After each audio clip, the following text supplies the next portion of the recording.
Okay, and now we're recording. Welcome. Who are you? Erin Wittwer.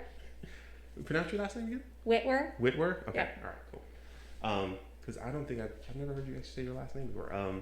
Whitwer? Whitwer. For some reason I thought it was Witter. Witter. Yeah, a lot of people say Witter. Okay. I'm trying to think of some of the other names. Or the spellings, the interesting spellings people come up with. But Whitwer. How are you dealing with the riding in the cold? You don't seem adverse to that. I do not mind it at all. Okay.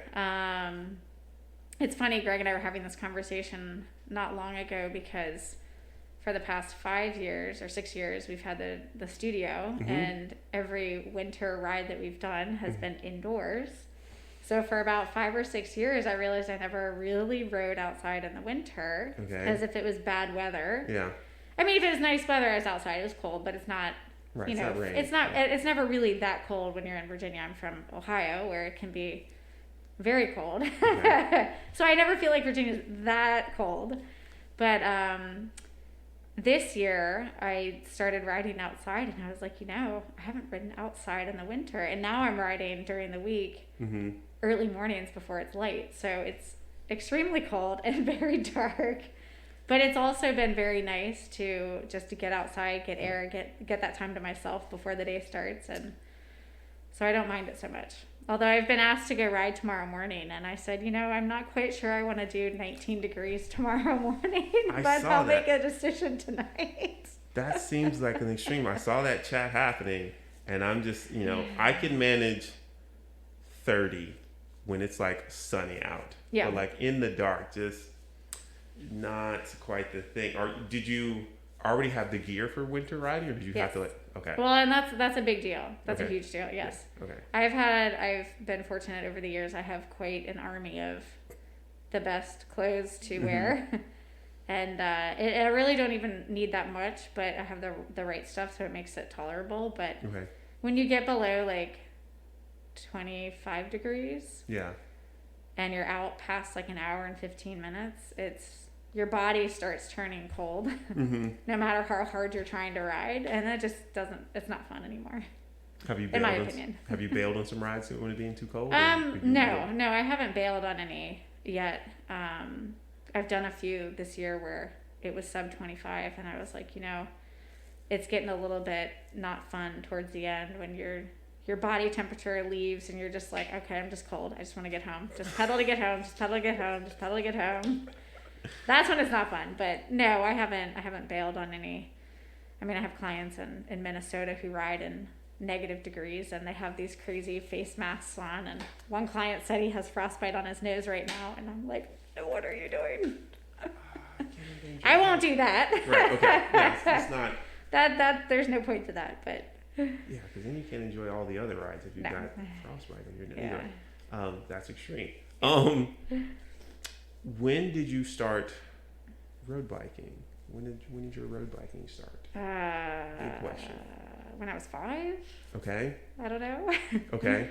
I took the training wheels off my bike when I was 5. Okay. And my dad has always ridden a bike, so I would pick up and ride with him at times, and he every year would train for what's called TOSRV, the Tour of Scioto River Valley in Ohio. Okay. And so every couple of years I would say, oh yeah, I'm going to go jump in and do the first 25 miles.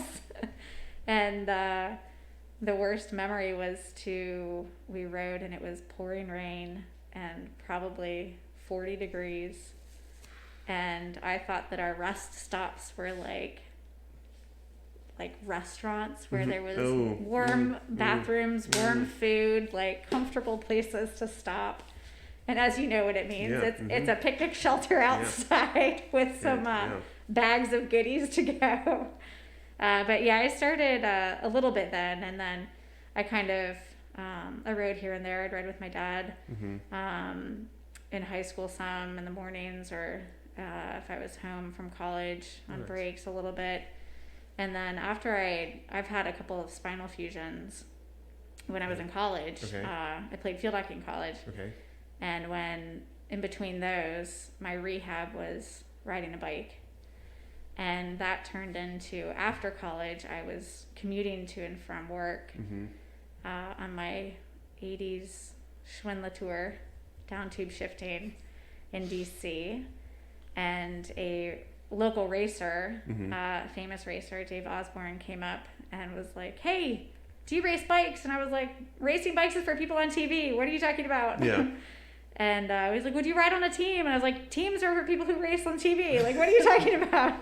And so he invited me to join their team, which was Artemis. Okay. And that's kind of how I got into more road riding, road racing, in a more serious look. Okay. Yeah. Well, it's been moving pretty quickly for him to pull over and ask you about joining the team. Okay. All right. So that's how you got into the racing, or riding rather, I should say. At what point did you decide I'd like to coach? Like, how did that coaching? Yeah. That kind of evolved. So I started racing in 2007. Okay. And I think it was probably 2008 or 2009 when I hired my first coach. Okay. And he was a pretty big deal in Philly.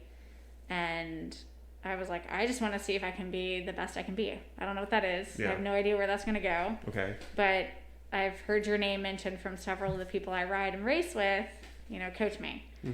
And so I started being coached by him. And then after a few years, he started doing this big program at Bristol Myers Squibb to do a coast-to-coast, let me think of exactly what it's called, Climb to Conquer Cancer, coast-to-coast, so that they were raising funds for cancer research with employees of Bristol Myers Squibb.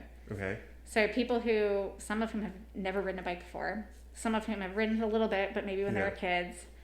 And we were taking them from West Coast to East Coast in groups, in different segments. Okay. But in like tag team. Yeah. So like he asked me to come on board to help coach a group of their employees to help get them ready. And this was like I think we had like a 6-month training plan for them. Okay.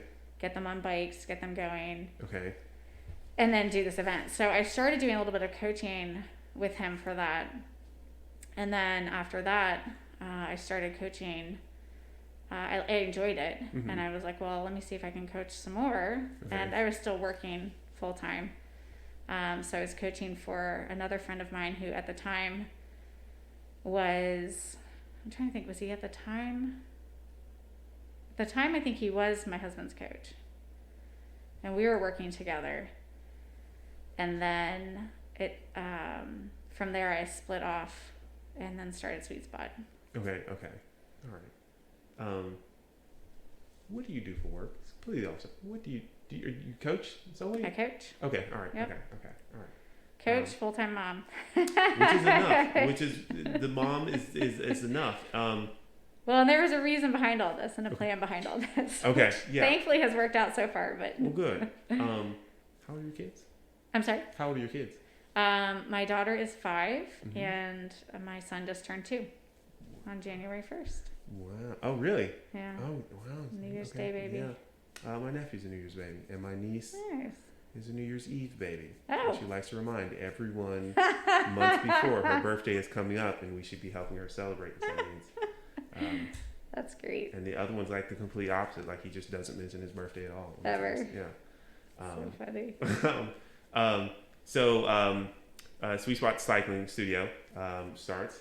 What kind of trainers were you all? CompuTrainers, right? Yes, Okay. we use CompuTrainers. How long was the studio? How long did you have the studio? We started in 2015, in April of 2015. Okay.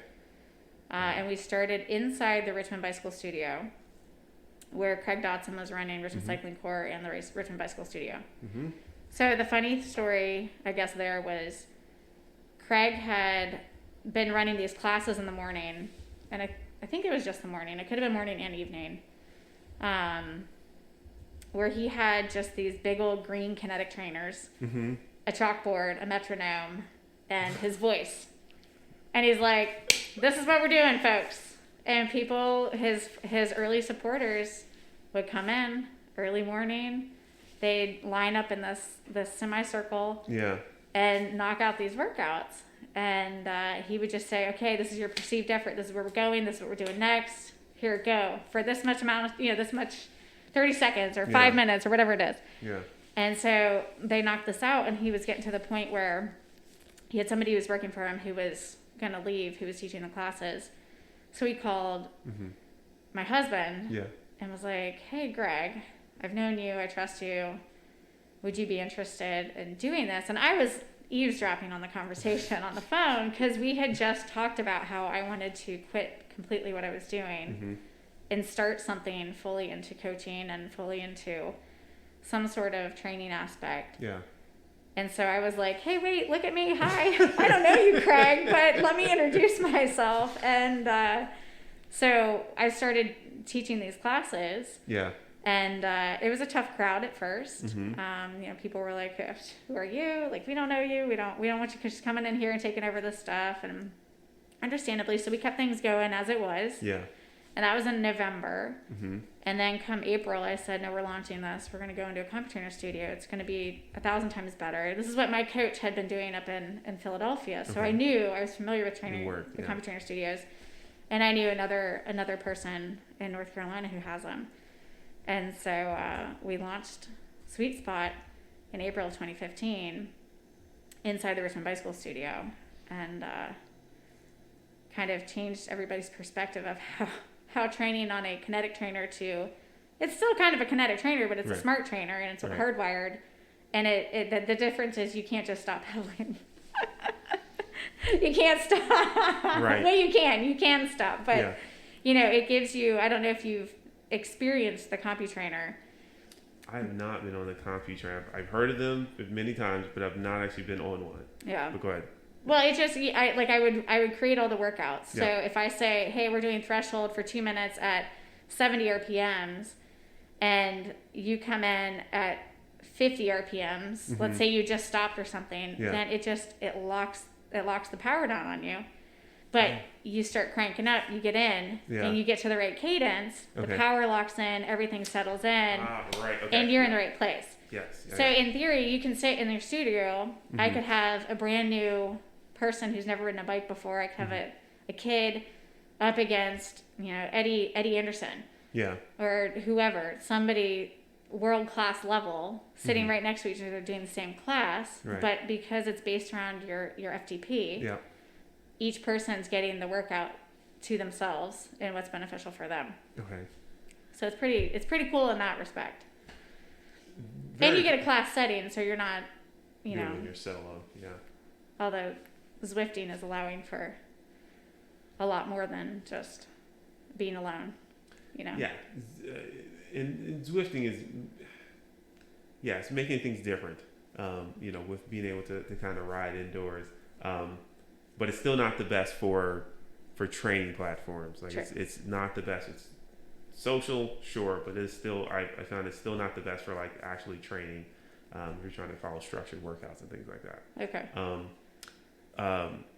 How do you help someone determine if they've not ridden before? Like, how do you help someone determine their FTP? Or they've ridden some, sure, right? But how do you help them figure that out? No, it's a great question, and it's not always easy. I got pretty good at reading people based off of questions. So if you walked in the studio and I was like, Trey, you've never been in here before, I'd say, how often are you riding?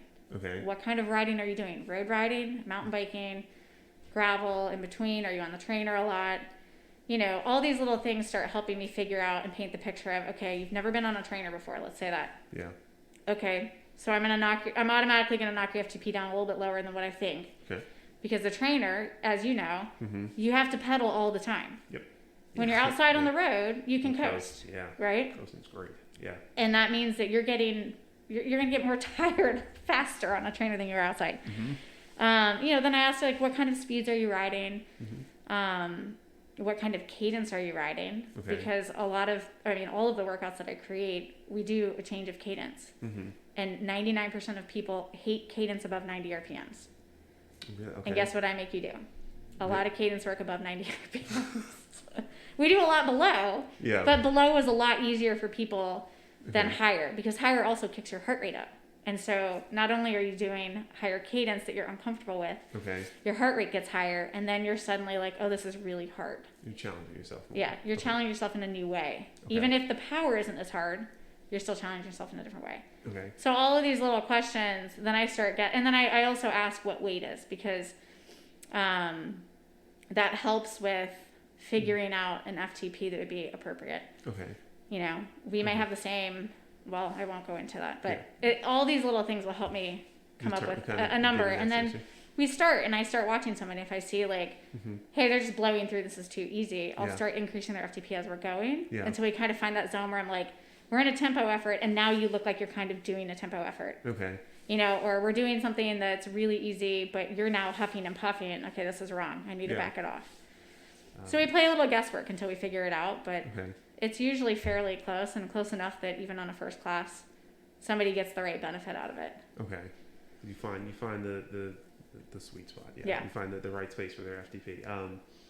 Jessica talked about that.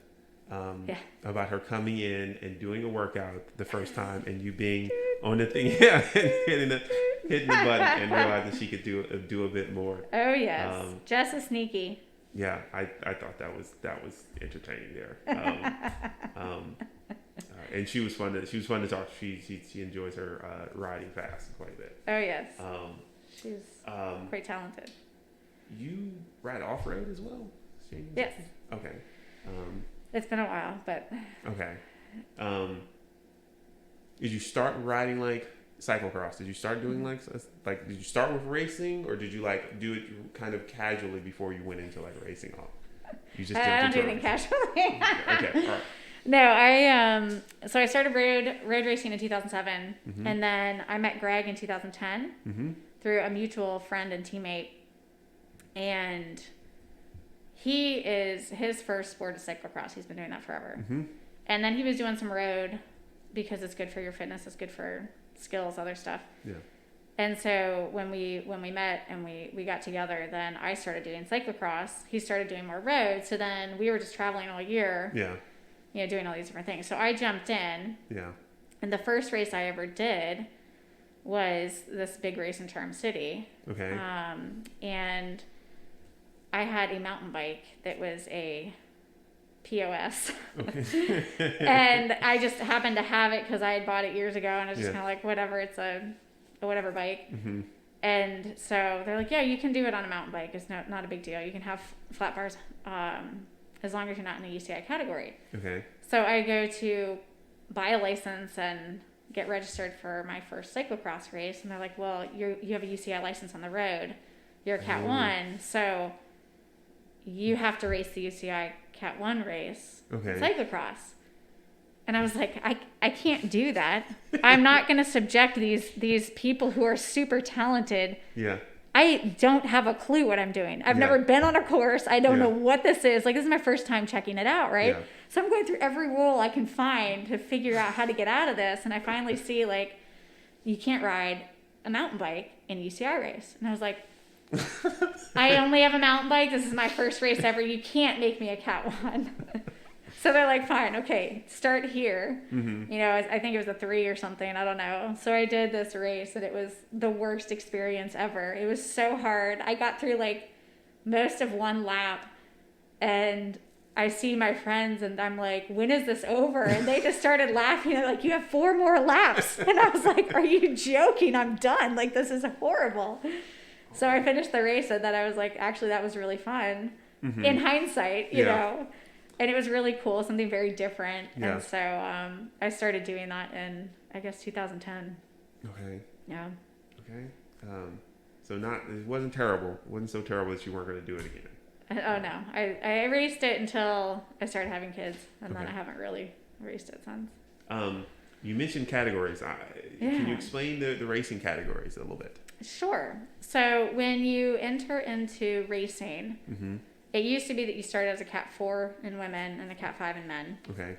Now I think they both have Cat 5 categories. Okay. And to be perfectly honest, the rules have changed in the past couple of years, and I don't know all the details about it, but you start as a Cat 5, and I think you can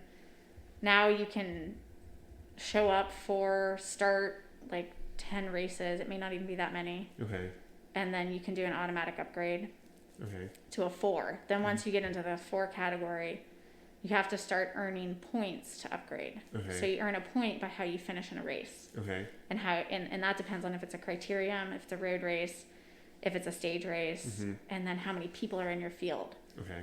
So for men, it's usually not an issue to have a field size meet the right category because there's a lot of men that race. For women in smaller areas, it's a lot harder to meet the minimum requirement, making it harder to earn points at times, unless you're the one winning. Yeah.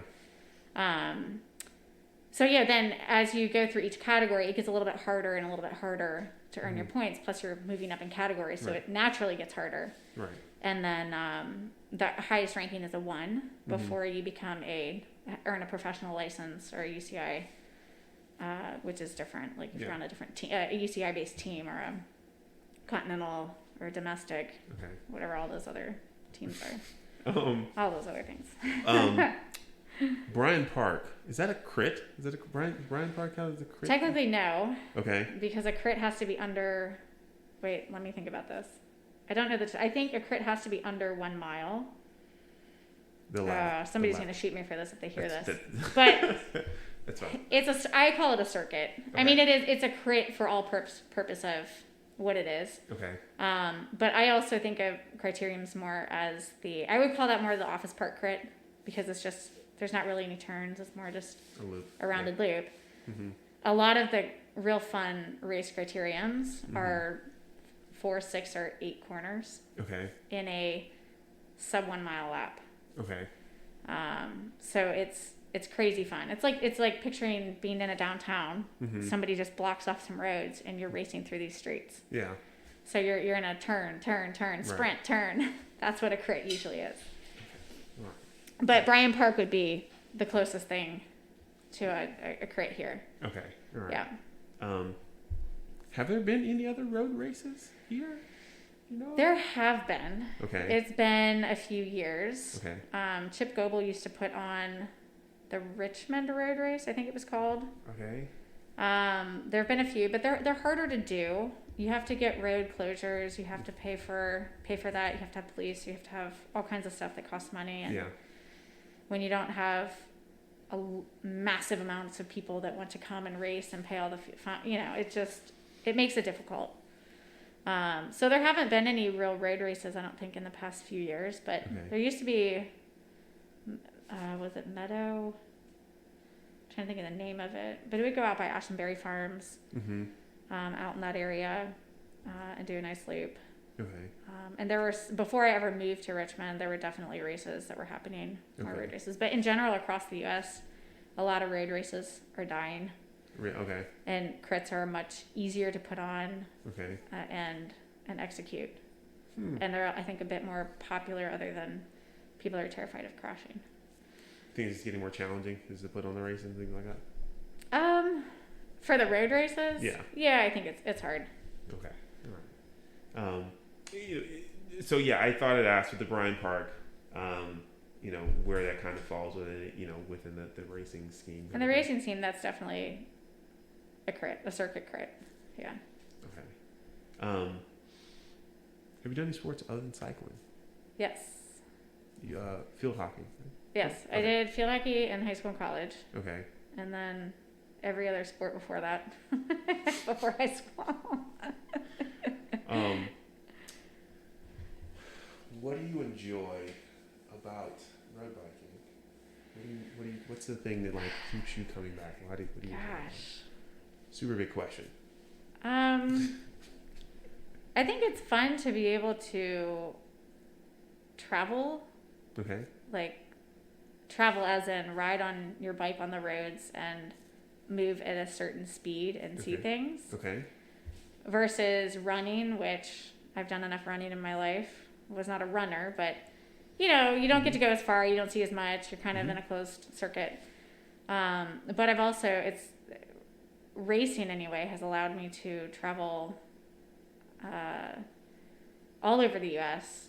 And South America, and I don't know. It's just it's fun. It's I enjoy the scenery changes and meeting different people, and I know I'm super competitive, so the feeling of like the rush of going faster and faster, I like that. Don't get me wrong, I love my slow days, but I don't know, it's fun. It's nice to be able to pedal and see things, and then also feel like you've exercised and you feel good about yourself. Okay, all right. And you mentioned traveling. Of the events that you've done, the races you've done, like what were some of your like most memorable favorite races that you've done? Oh gosh, that you can recall. The year 2013 just marked that whole year. Okay. That was a pretty stellar year. Okay. I made it into the Fearless Femme team. Okay. Which was it was really my first pro team. Okay. To race with, and I kind of tried out on a whim. They took me to Speed Week, which is a big crit racing week of race, take a day off, race, take a day off. Every night, they're all at night. Okay. And you're with all the pros who come race. It's kind of a way to snap your legs into race shape before the season starts. Okay. So I went and raced with this group, and it was full of the most insanely fast and awesome women. And they were also just goofballs because they were coming off of their pro teams and kind of doing like a fun year. Yeah. So we just, I can't even put one. I'm trying to think of one particular race or event, but that whole season was just like mind blowing. Really? Okay. It was just super cool. Nice. To be able to I was a domestique, so to go and do the work and attack and pull things back and get in breaks and then set up our sprinters for a finish and then have them just finish and execute based off of a plan that we put together. Okay. It was just unreal. Like, it's what you hear about, it's what you see, you think about, and you're like, yeah, that doesn't happen, that's not real, like nobody does that. Yeah. And then we do it, and we were doing it race after race after race. It was just incredible. It was so cool, and it was such an honor to be a part of that and get that experience that I just can't even put my finger on like one particular race. It was just such an awesome season. Nice. Explain it. I've heard domestique. Can you try to explain that just so? Sure. Okay. It's you're the person who does a lot of the kind of work or grunt work within the team dynamics. So I have a team full of sprinters, and I am not a sprinter. Okay. I am not the person that shows up at the end of the race and is like, I'm going to go 40 miles an hour and I'm going to beat all of you and win. Yeah. I'm the one that's like, I will go sit on the front or in a break and hold my power and speed for 10 minutes if I need to or whatever. So in that sense, in the crit racing, I would go chase down breaks that we didn't want to go up the road, or I would go put myself in them so that if we decided that break was okay, we at least had somebody on our team in it. Okay. If you're in a road race scenario, you're the person that might be going back to a team car and talking to the team director. You might be going and getting drinks and bringing them back up, bottles. You might be getting food, and then this handing is all them in the race. And bringing them back up to your teammates, like you would see on the tour if you're watching the tour. You're the person that's doing a lot of work to help out your teammates and protect your finishing riders, your top finishing riders. Okay. Did you? Because that's a special role. That's a special role there for you. Like, did you get placed in that kind of thing, or did you find how did you find out that you were going to be kind of taking on that kind of role as you were racing? I mean, well, so to be clear, in the crit racing, I wasn't doing any of the. Let me go back to the car. Okay. Yeah. No, short race. That was more the. Hey, we're going to use you. This is your role. Okay. And it was my role to protect my sprinters. Okay. So if we're in the race and let's say something wasn't going to team plan, but my sprinter comes up and she said to me, hey, you need to go, you need to get to the front. You need to take the next one that hits. Yeah. And you're going after it. Yeah. Whoever's attacking, you're going. Yeah. and I was about to fall out the back of the race, and she's like, no, you need to go again. Mm-hmm. So I get back up, make my way up to the front, Yeah. and I go again. Well, guess what? That ends up being the winning break. Oh, nice. Okay. And then I get on the podium that day, right? So it's not, I mean, I knew going into this team, Yeah.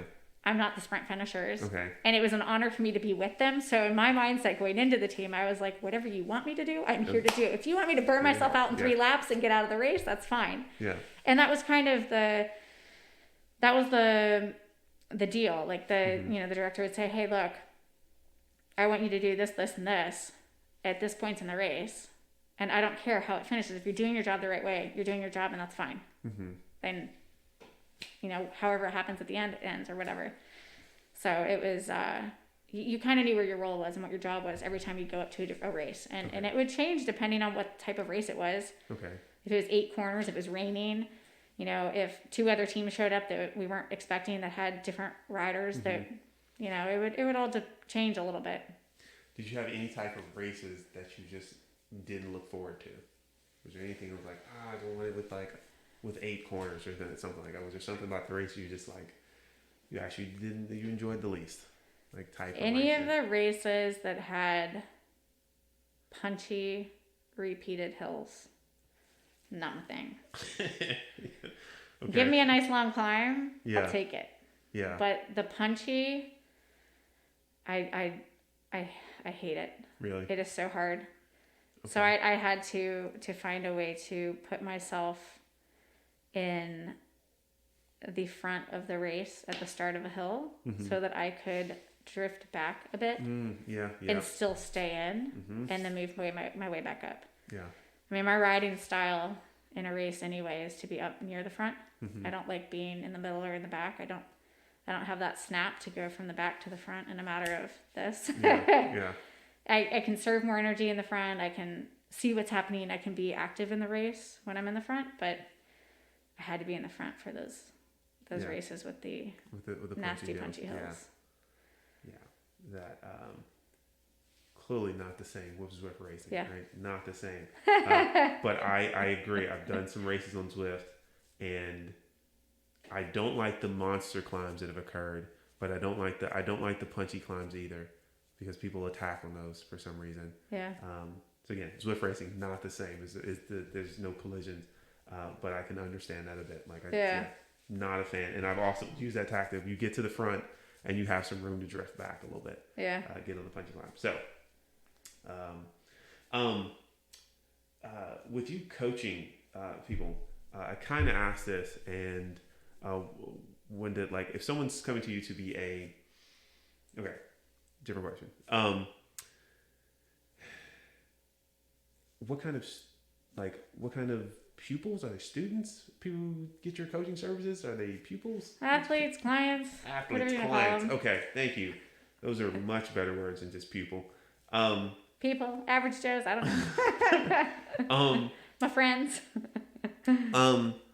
What are because you don't just have clients who are trying to be hardcore road racers, right? It's a what kind of breadth of clients do you have come talk to you about coaching services? A pretty wide variety. So I have some people who, hey, I need somebody who can just hold me accountable so I can just get in shape and be healthy. I love my bike. I just want to ride and have somebody say, hey, do these things. This is going to help you get a little bit better. Mm-hmm. I have no aspirations in doing anything with it. This is what I want to do. Mm-hmm. And then I have people who I want to be up at the top. I don't know where I can go from here. I just want to see where I can go. Yeah. I have people who want to train for Grand Fondos. I have people that want to get stronger or lose weight. I mean, it goes all over. Okay. All right. So I do have,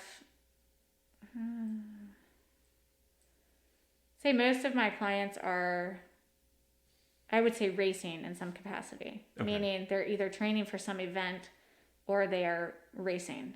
Currently. And I put the training for an event as a race in my mind. Oh, okay. All right. But yeah, I was curious because I didn't think that everyone was racing. Yeah, no, not everybody is. Okay. Someone approached you and they're interested in being a client. Like, what are some of those initial questions you want to ask them when they approach and say? Oh, I want to ask them so many things.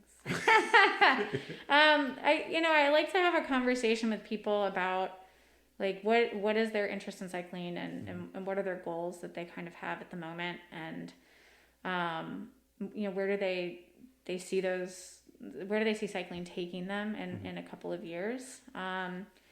For people who are gung-ho racers, it's pretty easy to just say, okay, I can put you in here in this category in my head and we can work through this. But people who are kind of like, I don't know yet what I want, but I want to coach, those are the trickier ones. Okay. And that's where I have to ask about, like, do you like having structure? Because if you don't like structure, which some people think, hey, I like structure, I want structure. Yeah. But when it comes down to it, the structure of training is different than having just structure in your life of, hey, I'm going to go ride my bike today. Hey, I'm going to go to the gym tomorrow. That's different. So can you train to intervals, or do you prefer riding in groups? That's a big question. People who love riding groups don't necessarily want to go ride by themselves or go and focus on training by themselves, which are also two different things. So it's a lot of questions like that to kind of, for me to figure out, hey, is this person really interested, or do they think they're interested? And I need to tell them, no, I don't think you're interested, but let me explain in more detail what it is that I do so that you can get a better understanding of if it would be a good fit for you. Okay. Yes, I was curious about what that process was like, and I figured, yes, you did have a talk with some people to figure out what their goals were, if they had goals.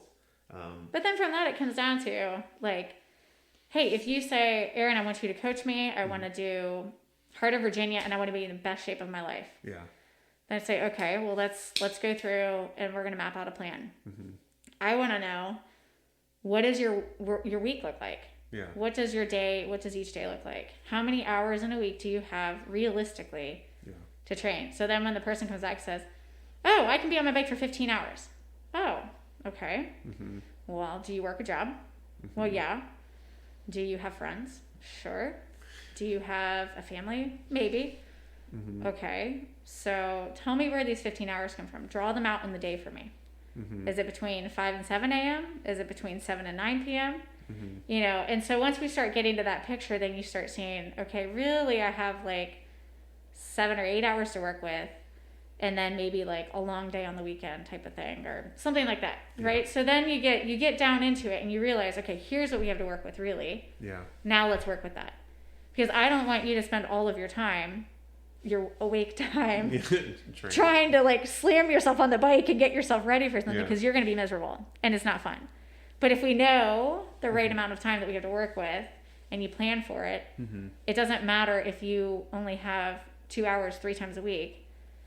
That's all that's what you have, that's what we plan for, and that's how we make you get to that point. Okay, so how much time somebody has, okay.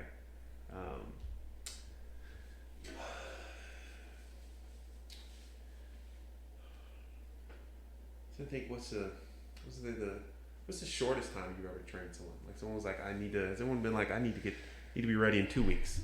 No, that's not okay. Here's a plan for 2 weeks. That's not going to do anything for you. Okay. I've had a few people ask for like a 6 to 8 week plan. Okay. For example, hey, I want to do Monster Cross. This is my New Year's goal. Go. Okay. But those people have also been people that are well versed in the training side of things, and they know like where their fitness is as they're approaching the ask. Yeah. It's not like somebody out of the blue that was like, hey, I just got a bike. I want to go be superstar in 8 weeks. And I'll say, well, I'll make you a superstar compared to where you are now. Yeah. But if you go beyond that, that's when you're going to start seeing like real results, and in a year or 2 or 3 or 4, it builds on itself as long as you're taking care of your body.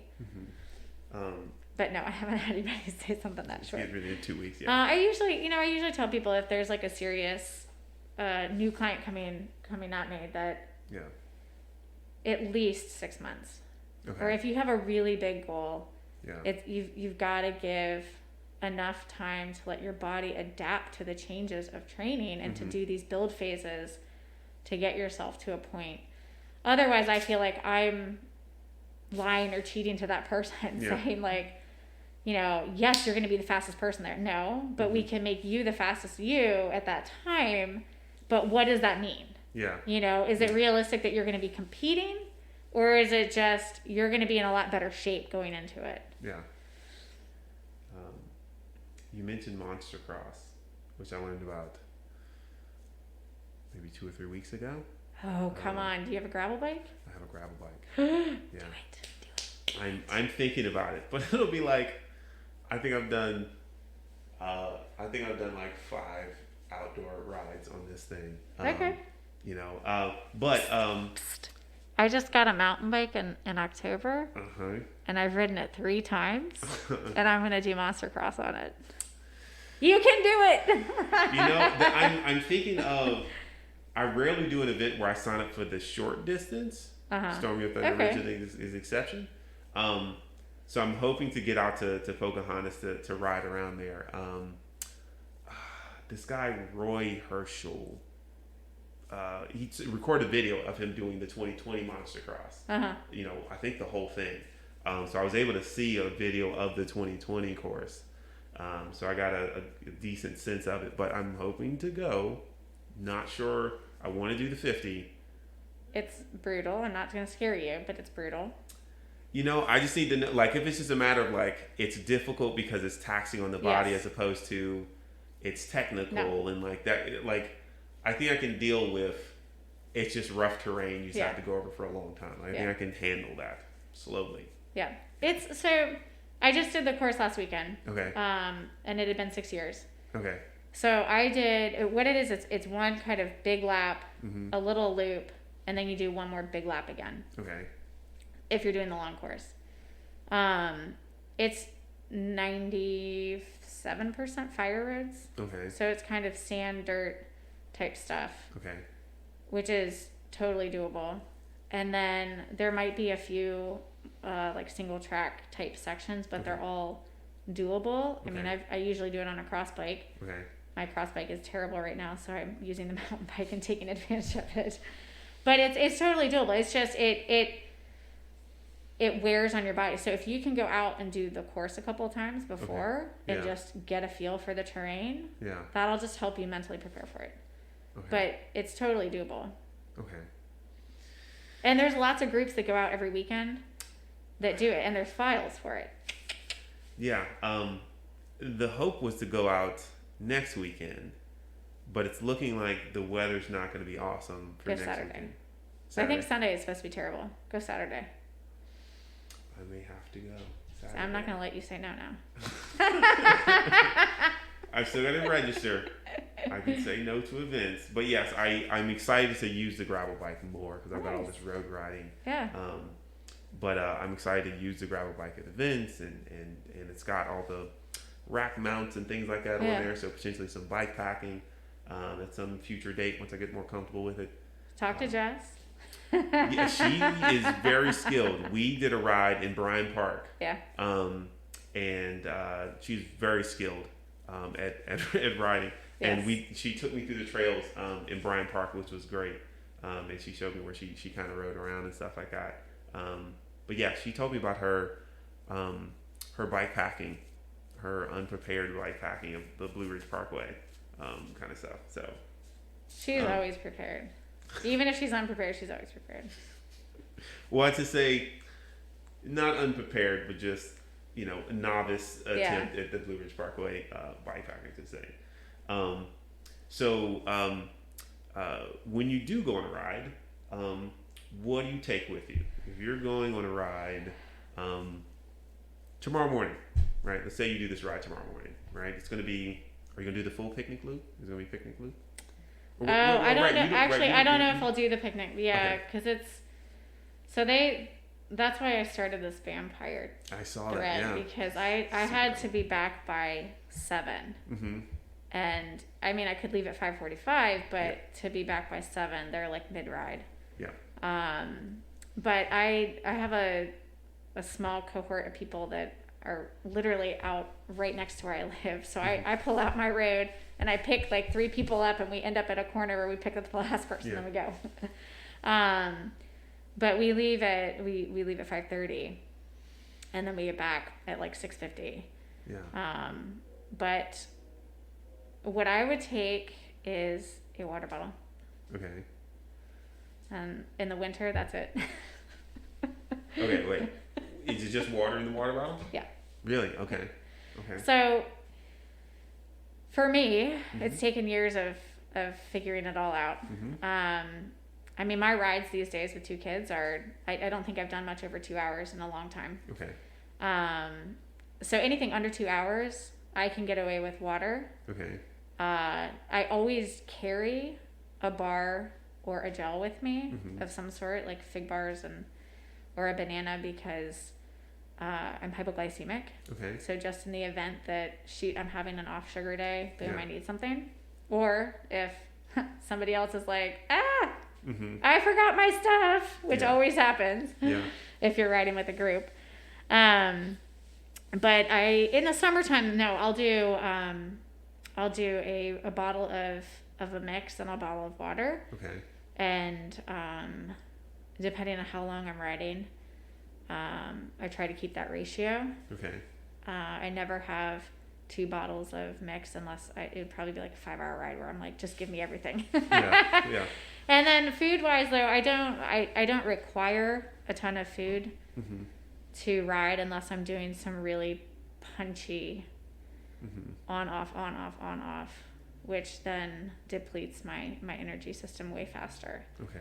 I can do the slow burn and get away with it. Whereas, I have friends and teammates who are taking snacks 15-20 minutes into a ride and regularly, because that's what they need to do to keep their energy up. So it's been a long process to figure it out, and it changes. I mean, in the winter it's going to be different.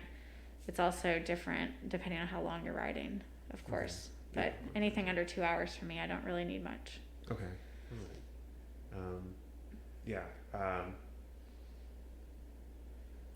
I think I end up taking like a Gatorade, a bottle of Gatorade. And I think when I've done some of the Friday morning yawn at dawn rides is when I'll take water. Yeah. Because it's a fairly short and they're easy recovery. They're casual rides. Yeah. So I'm really, not really breaking a sweat unless it's just super hot day. Now on Monster Cross, I'm already planning at least a Snickers bar, probably somehow trying to get a Coke in there, but I got to get the bubbles out. Okay. Because I'm gonna want all the good stuff to fuel me through that. So, when you finish a race, right? Yeah. You finish a race. What do you want to eat after the race? Like what's the thing you want to have after everything. You finish a race? Nothing and everything. Okay. When you first finish a race, you just want to puke. When you get home and it's safe. Let's go with that. Okay. I usually have some sort of recovery, whether it's a smoothie or a shake or some sort of balance of food to nibble on. Okay. Because it takes a while to let your stomach kind of like chill out after a race and be able to actually consume the amount of food that you probably should consume. So within like 30 minutes, I nibble on some stuff, get some stuff in me, and then it's terrible, but like it's the only times that I like crave any greasy fried food. I don't go necessarily and eat it, but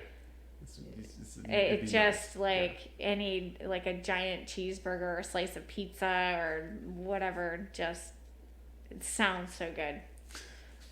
I know, it's crazy.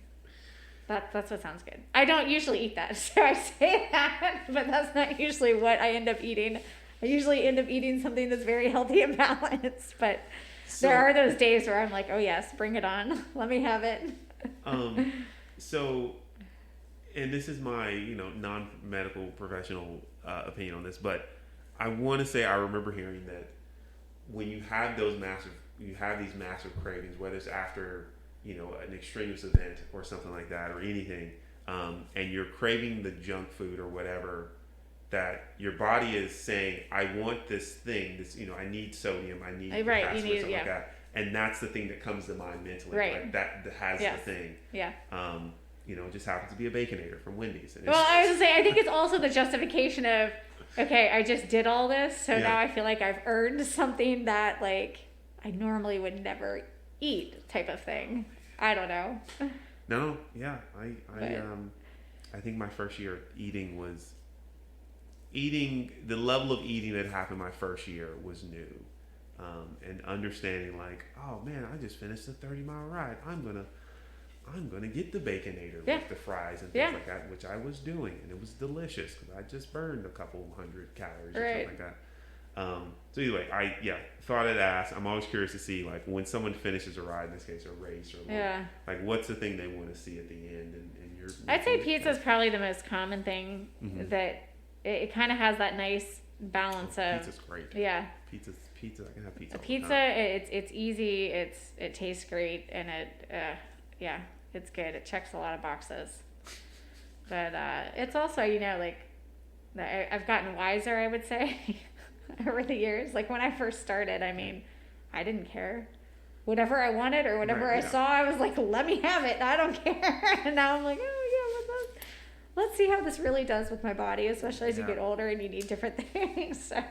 Yeah, not like we were. Gotta be a little bit more cautious about the food. Yeah. It does not burn off like it used to. No. But yes, I'm very curious about the snacks that people take, and I've gotten a variety of things of what people want to see. Particularly, you don't end up doing too many events with the rest stops because you're doing races most of the time, right? Yeah. Okay. So the other question I've asked is like, what do you want to see at the rest stops? Kind of thing. Trail mix. Okay. But the hard part with trail mix is while I want to eat nuts, they are so hard to digest. Okay. So, what are some other things? I'm trying to think of what I've seen. I love some good old natural food. Like just give me a peanut butter sandwich. Yeah. Just give me a peanut butter sandwich, give me some banana, but having like the salt and the sweet together, some jelly beans, something like that, like some basic candy you can get at like the dollar candy aisle. Those are great for just, hey, I don't need to have these fancy goo gummy chewy things that people spend $5 a packet for. Like you can get the same thing over here. There's no nutritional difference really. Every rest stop should have jelly beans and M&Ms. Jelly beans, M&Ms, dots. I don't know. I have to remember that. Hopefully some event organizers will hear this and then they'll just think it's super easy to get a huge tub of M&Ms and jelly beans, and then everyone will be happy. And peanut butter and jelly sandwiches. Oh, and Nutella on something is so good. Really? But like it's hard to have like the dry things that you have to bite and chew are really hard for me to do. Like I have to have more. If I'm doing something really long, I either have to completely stop and like consume something if it's gonna be like a bar or something substantial. Yeah. Or it's gotta just be something really smooth that I can take like one or two little bites that are soft and it's down. But chewing and chomping and trying to breathe and do all that, no, it doesn't work. Not for me. Yeah. The snack that the honey stinger, Stroop waffles. Oh, Stroop waffles. Super delicious. Go to Costco and get them. Really? Wait, is it the actual things that they're, or is it like an off brand of them? It's Stroop waffles. Really? Okay, just real Stroop waffles. Okay. They have a box. I just got them. They have several packets inside. I mean, they're not individually wrapped, so you have to like throw them in a baggie. But that's fine. Yeah. I may give that I've been a whirl taking them, because, putting them in my pocket recently. So I'm like, ooh. Because the honey stinger ones, which are good, are pricey for what they are. Because they're honey stinger branded. So I said, go to the dollar store candy aisle and get your candy. Don't go get these like $18 jelly bean, jelly belly, whatever. Yeah. No, but they do. Costco does have Stroop waffles. Somebody else has it too. I want to say it could be Aldi, which makes sense. I think. Don't quote me on that, but no, thankfully Aldi and Costco are Googleable. Yeah. So if they have it in stock, that's the thing to easily to search there.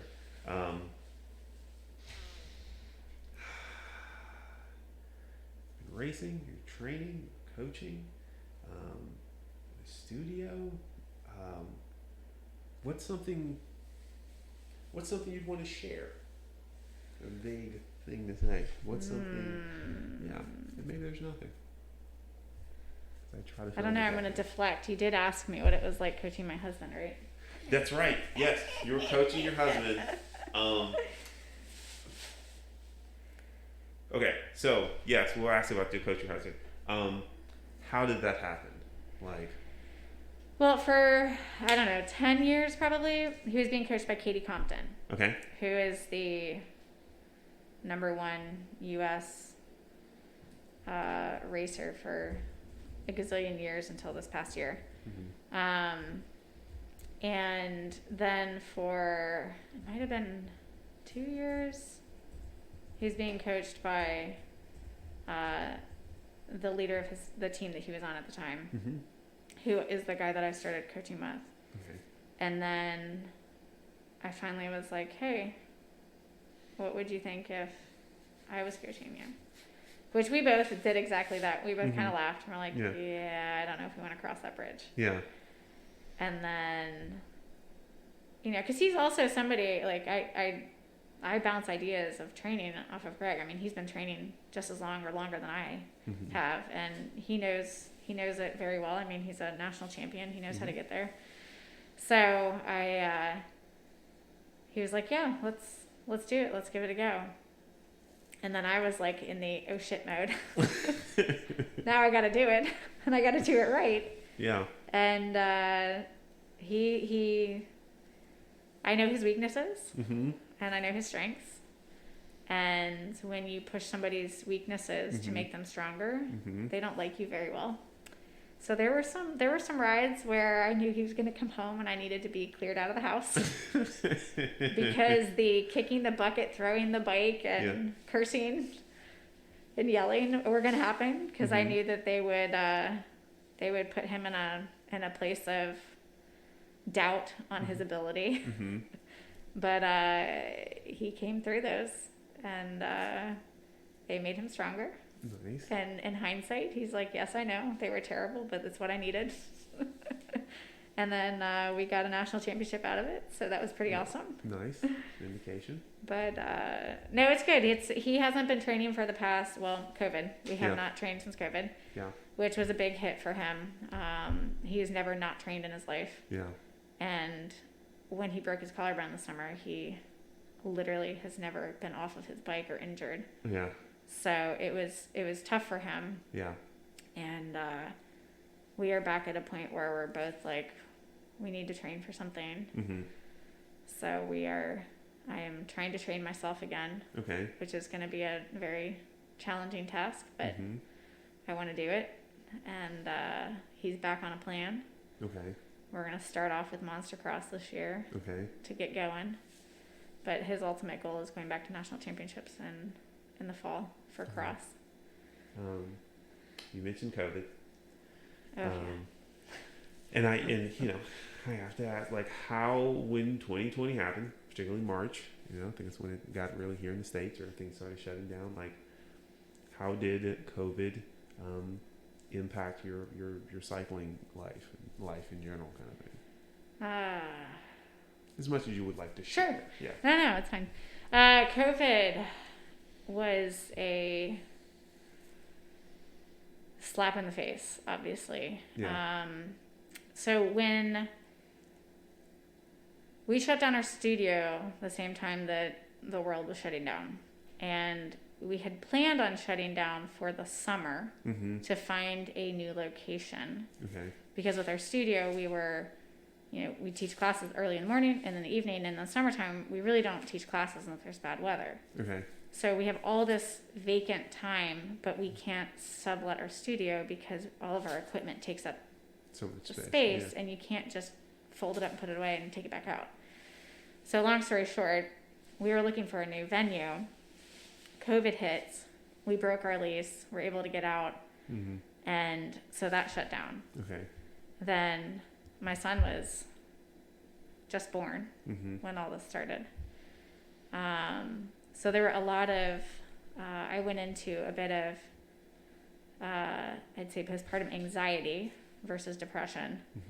And then just lockdown and the fear of everything terrible, and being a mom to an infant where what could this do, or to a, at the time, 3.5-year-old, you know, what could happen if I'm not here, or, you know, all these doubts and these questions.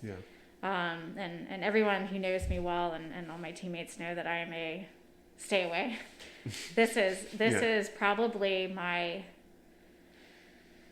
third or fourth time being in somebody's home in 2 years, aside from a family member.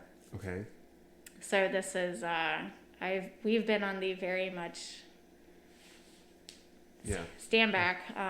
It wasn't until May of this year when I was like, you know, I need to see people. I need to like ride my bike outside with people, because that seems to be the only place where I might feel comfortable with it. And I started doing some rides with a couple of people that were close friends that I knew felt very similarly, and they knew how I felt. And then that kind of picked up, and then I started feeling more comfortable. Everybody started getting, you know, there were vaccines out. Everybody's starting to feel more comfortable. We're getting places. And then we're kind of crawling back into that hole. But, you know, with my husband being a public school teacher, and now my daughter is in public school, I'm like, well, I'm embracing what I can. We're going to do what we can. But COVID it was really rough. I lost a family member to it. Sorry to hear that. And I mean, I know everybody's had their problems, but I think for me personally, it was extremely difficult to be not stuck, but at home with 2 small children, no adult conversations, and then my outlets that I previously had were also taken away. So with all of that, I just felt very, very, I don't know, in a hole. And I feel like I'm finally starting to come out of that hole, which is why this year I was like, I need to do something to get out and remember that I'm a person again and make that happen. You know, clearly 2020 sucked, and 2021 was slightly better. It was better. And you know, as I've talked to more people and asked them like, what was their experience, particularly with the, you know, I've heard this before with other people, like, the thing that I enjoy doing, I can't go do anymore. That outlet, you know, the biking or whatever, like, you know, and not be able to do that, and that double whammy, be like, you're not supposed to. You can't go do any of the social things, you know, and that is weighed on people in different ways. Than not being able to go out and just be around people. You're not supposed to be around people, kind of thing, which sucked ass, and continues to be less than awesome. So, well, I think it's hard. It was hard for me to adjust to too, because I don't work in an office. I don't work in a place where people have gotten comfortable and used to how to deal with this in a public setting. I've had this fear, because when it happened, I was locked into my house anyway. And then I didn't have I didn't have any other, you know, so I feel like everything to me, seeing people do stuff is so foreign, because I don't live that every day. That's not my life. So like my husband's like, this is my normal. Like I go to work, I go to teach, you know, whatever. Like I know how to be safe around it, but I'm like, this is weird. Like the first time I was in the same room as somebody else, I'm like, first time I went and visited my family, I didn't want to hug anybody. Like I was just like, I'm so uncomfortable. I don't even know. Like that's how awkward it was. And I'm an extremely social human being. So I'm like, you know, it's just it was a very different experience. I went through a lot of counseling and therapy to kind of help me sort out how to get through being a new mom again, and being in a business loss sort of situation, and also dealing in a pandemic that everybody was also trying to figure out at the same time, and nobody knew what was going on, you know. And I'm sure many people went through the same and worse experiences, but for me personally, it was the rudest awakening ever. You know, it's a thing that we shared, you know, having to deal with the pandemic in different ways. But it is a very it's still a personal thing of how are we dealing with it, ourselves, not being able to socialize with people, Yeah. Not feeling comfortable seeing our own families, Yeah. kind of thing. Trying to have get-togethers with friends, like all the things just seem more challenging. Should I see these people? Right. That kind of thing.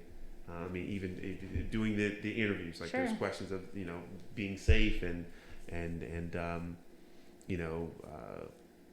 under normal circumstances, be like, oh, you had a sniffle, it's fine. Like, Right.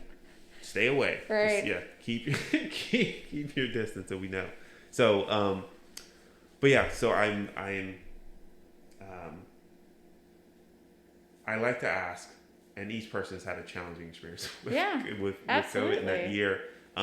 So there's some comfort in knowing that other people had a challenging time with it as well. But then discomfort in knowing that like somebody else also had a bad time with it, kind of thing. It's I won't say misery loves company, but so thought I'd ask. I mean, I wanted to do. Well, we did HOVA. Well, sorry, we did the training team this summer. Yep. And that was like terrifying for me. And that's why you probably didn't see me. Because I was like, Greg, I can do this to a certain extent. Yeah. It's like I can't be around very many people. Mm-hmm. Like we asked that everybody be vaccinated. Yep. But I was like, I will shoot myself if I bring this home and my kids get sick or something happens and I just can't forgive myself, Yeah. And it was really, really hard for me to do it. And I think the only thing that helped was the group that I was with this year was 2 or 3 people. Mm-hmm. And so I was like, okay, we're not in a large group. I'm not being asked to like rotate through the other groups and like be around different people. And cause I would otherwise like get up in your face and be like, hey, move over, or I'm going to push you here. Or I'm going to help you ride this way, or I'm going to teach you something here. Like that would be my approach. But I was like, I don't want to stop at a rest stop. Yeah. I don't want to be anywhere. I don't want to touch, that's where my mindset was. And it was really hard, but I wanted to do it because I wanted to break through that. Yeah.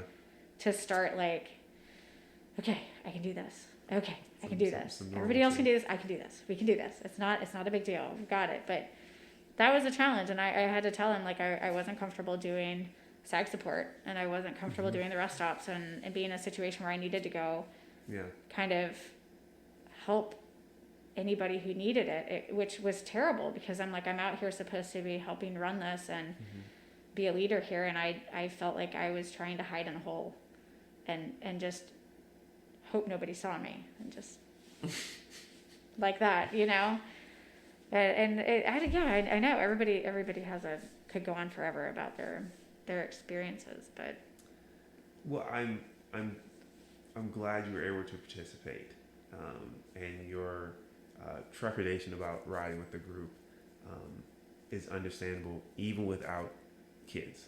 Like for everyone, like I think we all have to be conscious of we may feel okay with a thing, right? Or our level of interaction with people, but we need to be not forgiving, that's not the word I want to go with, but like cognizant of people are going to have a different comfort level with interacting with I might be super comfortable with a handshake or a hug or something like that, and everyone's like, I'm okay, that's all right, no, and I think we all need to be very comfortable with people having different comfort levels with the level of interaction. But I'm glad you were able to go and participate to some degree, and I don't say build some confidence, but like being around people. It was important. It was definitely important. But the thought of going out on a bike ride or being around people and feeling like, is this worth it? Yeah. Right? Is this? And I've yet to come across a thing where was like, this is worth getting sick. Like, I will Instacart. Yeah, I still have that, exactly. I mean, I wasn't in a grocery store. So the first time I took my son to a grocery store, it must have been last fall. So a few months, I don't know, maybe 6 months ago. So he was 1.5 years old. Yeah. And he was like... So what is this place? What is this? Like, he had no idea. Like, he'd never sat in a cart before. He'd never been inside a store before. Yeah. And he was just like, Mom, hold me. He was like holding onto my sleeve the whole time. And it was just like, then you realize what it's doing. And I look at him like socially he's fine. Yeah, He's yeah. developing fine, but like Still a he new doesn't want to experience. be around people other than us because he doesn't know anybody. Yeah. And I'm thankful we just moved into a neighborhood where there's a lot of kids. Okay. So all the kids play out in the street and they play in the yard, and like he's starting to see that there are other people that we interact Yeah. with. Because I'm like, I thought it was hard for kids who are already like, which is not hard for him. He'll be fine. But like, you look at it. I look at what I used to do with my daughter at that age. Like, we were in the libraries, we were in the parks, we had play dates, we did this, we did that, all these things. She never had a moment where she doubted like what our world was. And he's like, I don't know what the world is at all. Right. This is crazy. And it's interesting to see that through his eyes. When all this was happening, I wondered if, with the kids, I think the adults will adapt because we've had all these years of normal living beforehand. Right. But will there be like a generation of kids who just don't hug, right? Because they learned like there was a time they weren't, and it just sticks with them. And like, I wonder about that. I have nieces and nephews. They're a bit older. But like for other kids, kind of like, is that, how is that going to impact them having this 2 years of kind of being told not to be around people and kind of thing. I think mental health is at a high right now, especially in youth. Yeah. It's, well, in the like the high school age kids, it's just, it's hard for them. It's got to be brutal. Yeah. Trying to socialize and get to know people and that kind of thing. Yeah. I'm sure that is all challenging.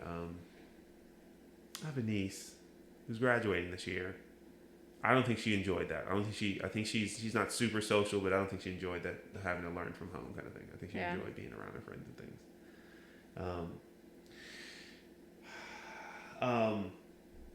We've talked about COVID and its impact and coaching your husband. You're still coaching, Greg?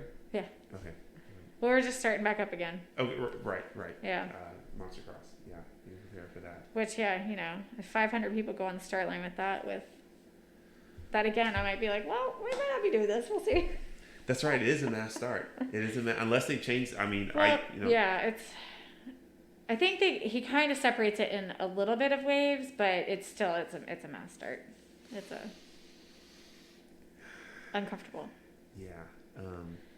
And there ain't no 6 feet rule. Right. Yeah. Or even 3 feet. It's cram you in like sardines. Go. I mean, and my thought was like, we can ride with the mask at the start.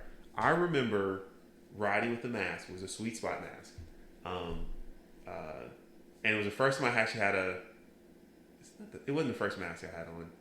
It was the first time I tried to do an activity in any kind of mask. And I remember just like rolling down the hill, down Main Street, because I lived in church. I rolled down Main Street on the bike, and I was like, where is this? I don't know where I was going. But as soon as is it 14th Street? And it starts to come back up. Like as soon as it tilted up, and I was like, where's the air? It's coming off. Yep. So there's a thought of like, maybe at the start. Yeah, because once it spreads 5 out. minutes in, it spreads out. you're spreading out and it's not crowded. But I went to the gym for the first time just before Thanksgiving. Mm-hmm. And I was like, all right, I'm going to try my 5 a.m. deal. Let's see, and I go and I wear a mask, and there's like 2 other people wearing masks, and everybody else is like, hey, what's going on? Nothing's wrong in the world. We're all close. Who cares? And I'm just sitting there going, oh my goodness. Okay. But there's enough space for me to be like where I wanted to be without being close to people. But I'm like, I'm on the rowing machine. I'm on the bike. I'm like doing stuff. Yeah. And I am like gasping because I have the mask on. Yeah. And I was like, this is just stupid. Like, no. So I haven't gone back. I'm like, I can't go until I could get to a place where there's not as many people when I want to go in. And this mask is the Under Armour mask. And it looks great. This mask looks great. And it feels actually pretty good. But I don't know if it's just like really effective, but it's hard. Like I've tried to just lift weights in this. And then I can definitely feel the restriction of the airflow, like just less air coming in. It's good. What do we call this? Is this altitude training? Should we go do something cool like at altitude and be like, hey, I am totally prepared now? No, not at all. It's not how I'm going to do that. But then it's like, it's been interesting seeing people, talk about going to the gym, right? People's getting to their being comfortable being around people. Like different people got to that sooner, being comfortable to be in the gym and sweating, the equipment and all that kind of stuff. Where others are still like in their bunker. Like they're not going out at all, and seeing other humans is just odd still at this time. So that part's interesting. Seeing people kind of, getting to certain comfort levels. To do stuff, to be able to even like go show up at the outdoor bike rides kind of thing, or go to the gym, which I don't go to the gym. I bought some Bowflex weights and I do all that stuff here, which is it's a great investment. So, well, how old was he? 15, 16 months. I think I started putting a mask on my son. Okay. Just to get him used to it. Tried it. Yeah. To see if he get comfortable with it. That way it would help me if I was like, hey, we need to go somewhere and I want you to have a mask on for like 10 minutes. Yeah. And it turned into at first, no, rip it off. And then it was like oh, my sister's wearing one. Mm-hmm. And you're wearing one. Everybody, I want it on. Put it on. Aww. And so he's been like, shockingly, he's been awesome with it. Like, I think the young kids don't even care, really. They're used to it. But it was surprising. Because I remember when they were saying, like, hey, we're going to try to get 2-year-olds and up to wear them. And I'm like, how are you going to get a 2-year-old to wear that? And I was like, wait a second. Okay. Yeah. He could do it. Like, it could work, And it's, I don't know. It's interesting having a small child be able to wear a mask. And then adults not willing to wear a mask. It's choice. Yeah. And it is a choice. It's being told. It is a choice. You can't tell me what to do. I live in America. I'm free of speech and I get it. Like I whatever, but we're just gonna, I don't know. I'm not gonna get into it right now. It's a touchy thing in certain places, but hopefully we will do things to keep each other safe. Yeah.